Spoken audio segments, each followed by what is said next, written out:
Plura Cave, Norway, is a popular diving site among experienced cave divers. The waters are ice cold, but the views are stunning.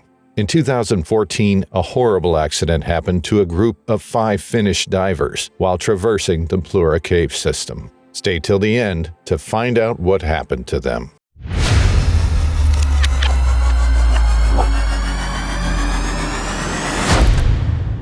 On February 6, 2014, a group of 5 divers planned to traverse the Plura Cave system. The 5 divers were 46-year-old Kankanen, 42-year-old Patrik Gronqvist, 40-year-old Jari Huotarinen, 33-year-old Vesa Rantanen, and 34-year-old Jari U.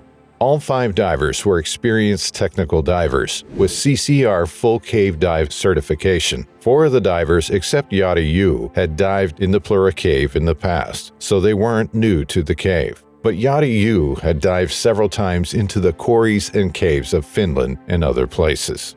They planned to enter the Plura Cave in a pond and dive 6,680 feet to the other entrance, which is at the Steinuguflaget Cave. The Plura Cave, or Plura, is located in Rana, Norway, with a depth of at least 443 feet. It's the deepest cave in northern Europe. Because of its great visibility, reaching up 66 feet, the cave is very popular among cave divers. The passages of the cave were formed by the current of the Plura River over limestone. This exploration can be very dangerous and complicated because of the ice-cold water and narrow passages. Divers can easily get lost in its side passages. On February 6, 2014, very early in the morning, the 5 divers were ready to start their dive. They divided themselves into 2 groups. Kai, Vesa, and Jari U in one group, and Patrik and Jari H in another group. Patrik and Jari began to cut holes in the ice with chainsaws at the entrance of the cave, while the other 3 took their diving equipment to Steinuguflaget Cave.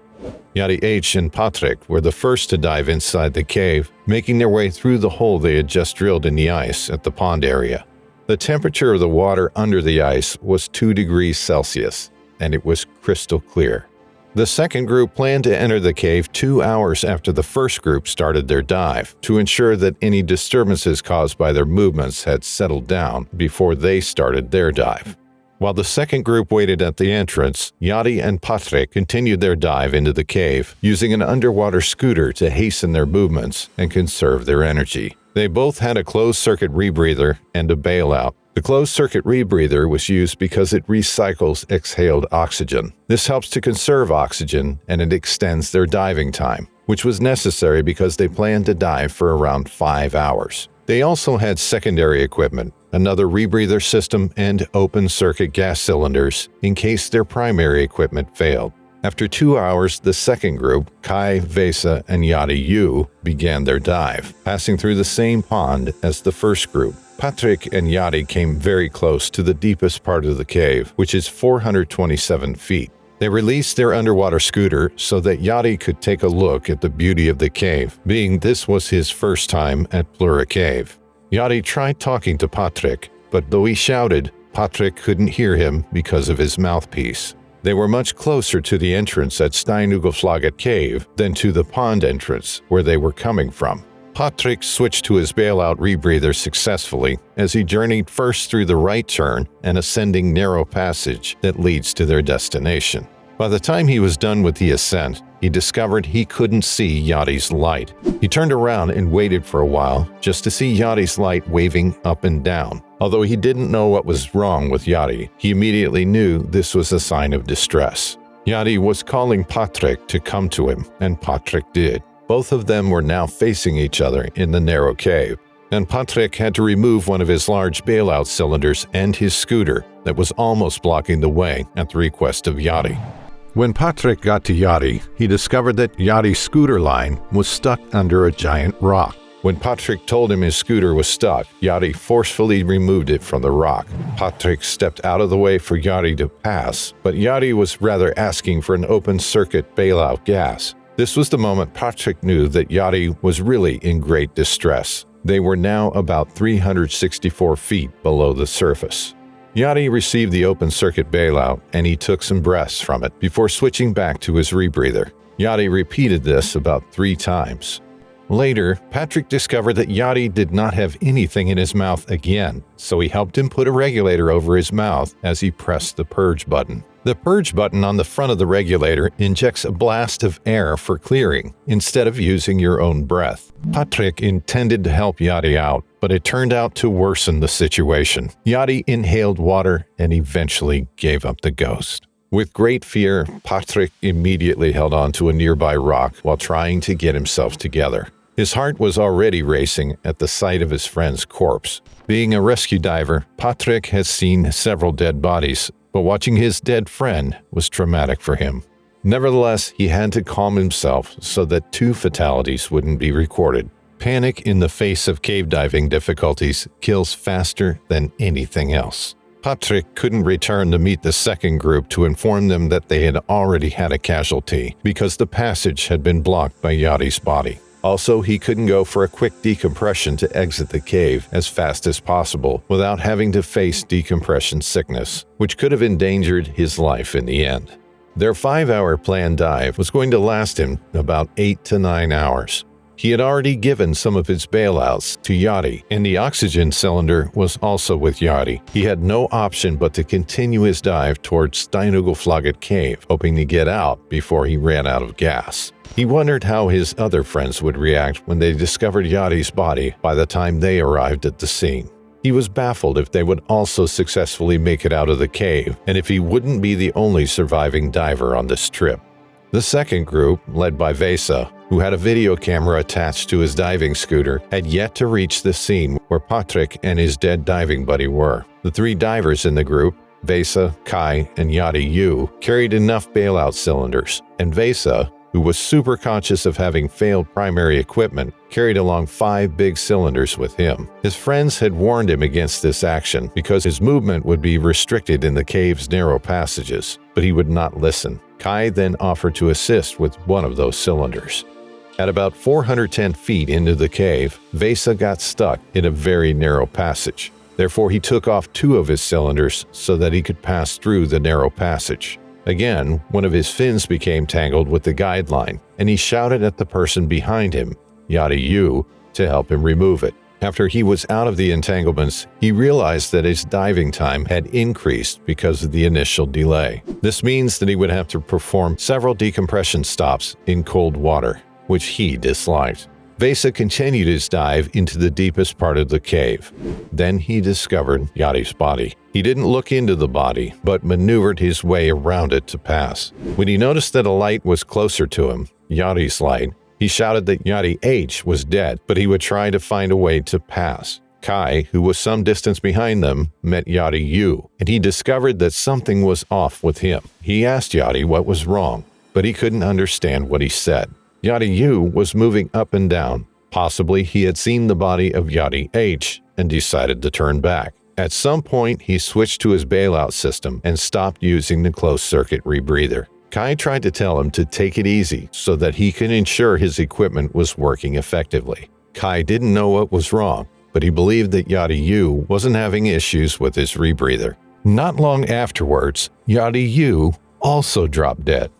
When Kai saw that Jari U was dead, he had no option but to continue with his journey. There was nothing he could do for his dead friend. As he dove a bit past the body of Jari U, he saw the body of Jari H and teamed up with Vesa, who was kicking violently to get past Jari's body. Then Kai shouted to inform Vesa that Jari U was also dead and that they should turn back. But Vesa didn't turn back because of the long distance it would take them to return to the pond entrance where they had come from.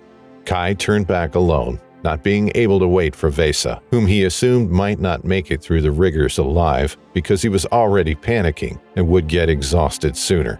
Also, he never knew what the fate of Patrik would be, dead or alive, but ultimately, he thought he too would have died. But luckily for Vesa, he was able to get through the narrow passage after removing some of his equipment. Kai had a long ascent to make. He had 2 rebreathers with him, but he was left with little extra air. One of his bailout cylinders, which was only fitted for deep diving, couldn't be used for his ascent. Kai had no options but to make a fast ascent, ignoring several warnings from his dive computer indicating his need for decompression stops. His chances of running out of gas were greater than having decompression sickness. On getting to the air chamber, which is just about 98 feet away from the entrance, Kai decided to breathe air from it while conserving his air. But he couldn't wait too long, wondering how many days he would need to spend in the air chamber with no one available to rescue him if anything went wrong with him there.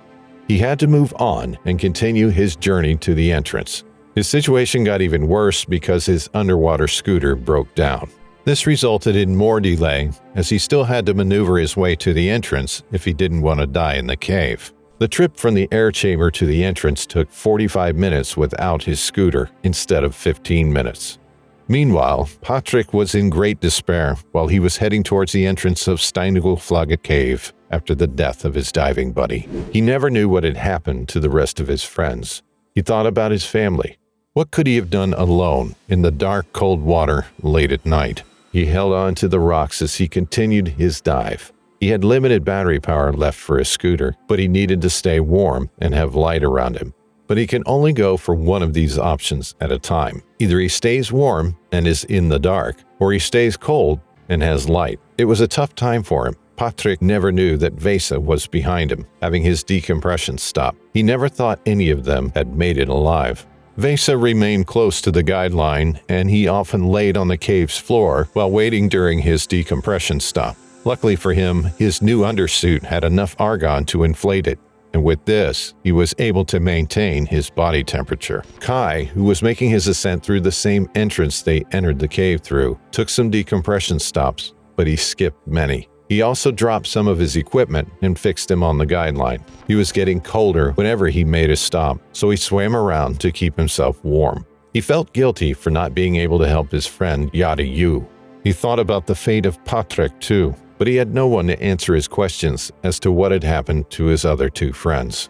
After several hours, he opened the valve of his last oxygen tank, though unaware of the quantity left. All alone, the three divers were making their way out to the entrance. They had spent more hours than they had planned, so they were all running out of air and strength in themselves. They had to seriously miss a lot of decompression stops to save time and air. While Patrik continued his dive to the Steinugelflaget cave entrance, he noticed a light directly below him as he made his ascent. He soon realized that it was Vesa who was coming below him. Vesa informed him that the others had turned back. This gave Patrik a bit of relief as he continued his journey out of the cave. It was around 9 o'clock in the evening when Patrik got to the surface. He had spent 8.5 hours instead of 5 in the cave. He sat down in the Steinugelflaget cave, waiting for Vesa to exit through the same entrance. After about an hour, Vesa also emerged from the cave. He was already experiencing headaches from the cave, which he mistook for decompression sickness. When he got to the surface, he was also having aches in his right knee. They both sat down to relax at the Steinugelflaget cave. After 3 hours, Kai also surfaced at the other entrance to the pond, where they had all entered the cave. A thin layer of ice covered the hole they initially drilled while entering, but he was able to break through it and come out. On getting to the surface, he could find no one around. It was already 1:30 a.m. on February 7, 2014, and everywhere was still dark. He had dived for nothing less than 11.5 hours. The dive that started on February 6th ended some hours into the following day. He went into the van that brought them to the dive site. He switched on the engine and turned on the lights too. Patrik and Vesa changed into dry clothes at Steinugelflaget Cave and walked up to the pond at Jordbro Farm to wait there. They alerted the Norwegian authorities about the incident. While waiting, they saw the van's lights on at around 2 a.m., and both of them ran to the van to see who it was. Kai, who was laying down in the van, thought they were people from the neighborhood. He told them in English that he would never swim again. He never thought Patrik and Vesa had made it out of the cave. News spread abroad about 2 Finnish divers who died in Plura Cave. Police officers came to the scene and investigated the incident with Kai, Patrik, and Vesa. Vesa was taken to a decompression chamber in Bergen, Norway. 3 British divers were later summoned by the local authorities to help recover the 2 bodies. They entered the cave through the Steinugoflaget entrance, but they couldn't bring the bodies out, seeing that the recovery operation would be too dangerous. The cave was later closed and banned from further adventure by the officials since they couldn't recover the bodies. Patrik, Kai, and Vesa were distraught when they heard the officials and international divers weren't able to recover the bodies of their friends. They decided to recover the bodies from the cave themselves because they owed it to them. After all, they did know the cave better than anyone else. They started to plan the recovery operation despite the official ban. At some point, Patrik sent messages to some of his diving buddies asking for their help in the recovery operation of his friends' bodies. They were all eager to help him out. Kai was also ready to join the recovery operation. Although Vesa was banned from diving due to a spinal injury caused by his decompression sickness that affected his walking and reflexes, he also volunteered. He served as a surface manager of the operation. They all made comprehensive preparations for the recovery, but that was kept secret from the authorities. Patrik was performing the recovery dive with Sami Pakarainen, who was the third of the trio besides Patrik and Kai that had originally discovered the connecting caverns between Plura and Steinugoflaget caves. The recovery operation ultimately became successful as they were able to recover the bodies. However, Sami almost died as the cave collapsed during the operation. He was almost crushed by a large falling boulder, which he captured on film. They reported to the authorities that they had recovered the bodies the following day. Although the operation was illegal, none of them were charged with any crime, so the bodies could be taken out of the cave. About 2 months and 3 weeks after the incident, the 2 bodies were brought out of the cave and taken to Finland for a proper funeral. The 3 surviving friends, Kai, Patrik, and Vesa, all went to the funeral service of their friends Jari Huotarinen and Jari U. We would like to thank you for watching this video. If you enjoyed watching, take a dive on the like and subscribe buttons and hit the bell icon so you get notified when we come back with another exciting cave diving story.